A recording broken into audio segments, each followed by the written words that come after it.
जय भीम. आज 77व्या प्रजासत्ताक दिनाच्या सर्वांना शुभेच्छा. आज आपल्यासोबत आहे आपले सर्वांचे हक्काचे लाडके असे मित्र, आपले सामाजिक कार्यकर्ते, आमचे ग्रुप सदस्य आहेत ते.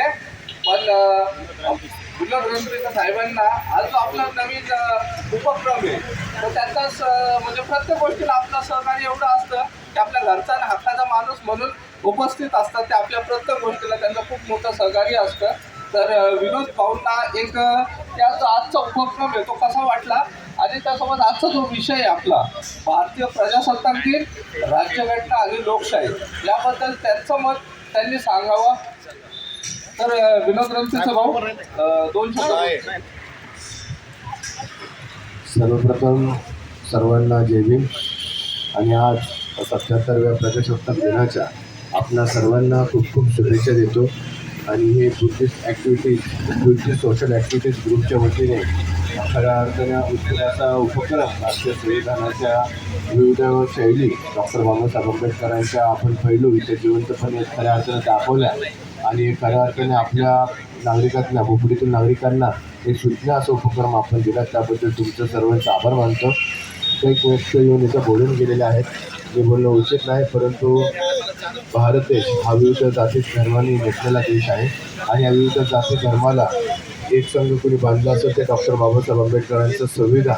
आणि संविधानाची अंमलबजावणी त्यावेळेस झाली आणि खऱ्या अर्थाने हे 26 जानेवारी रोजी हा आपल्याला संविधान लागू करण्यात आलं आणि खऱ्या अर्थाने प्रजाचं राज्य आपल्या भारतामध्ये आलं.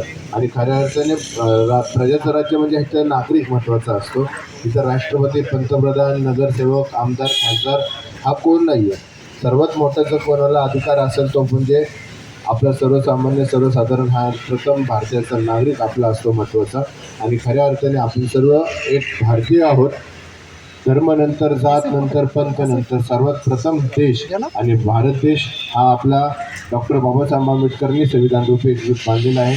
आणि खऱ्या अर्थाने आपण सर्वजण या बुद्धिस्ट सोशल ॲक्टिव्हिटीज ग्रुपचे मेंबर एक तन्मनाने धडपणीने खऱ्या अर्थाने आपला डॉक्टर बाबासाहेब आंबेडकरांच्या खडतर परिस्थितीत जीवनावर मात करून कशा पद्धतीने त्यांनी संविधान दिलं किंवा त्यांचं कार्य काय आहे आणि खऱ्या अर्थाने आपण तथागतांचे विचार, डॉक्टर बाबासाहेब आंबेडकर यांचे विचार, छत्रपती शिवाजी महाराजांचे विचार हे भोपळीत नव्हे तर पुणे शहरात आपण रुजवत आहे. आणि येणाऱ्या पिढींना आपण खऱ्या अर्थाने जे मेलेत पिढी त्यांना आपण जिवंत करण्याचं काम आपल्या ॲक्टिव्हिटीने करताय. त्याबद्दल मी आपल्या सर्व टीम मेंबरचं, अध्यक्षांचं, सोशल ॲक्टिव्हिटी ग्रुपचं सर्वांचा मनापासून आभार मानतो. आणि मला इथं बोलवल्याबद्दल आपलं देखील आभार मानतो आणि थांबतो. जय भीम, जय हिंद, जय भारत.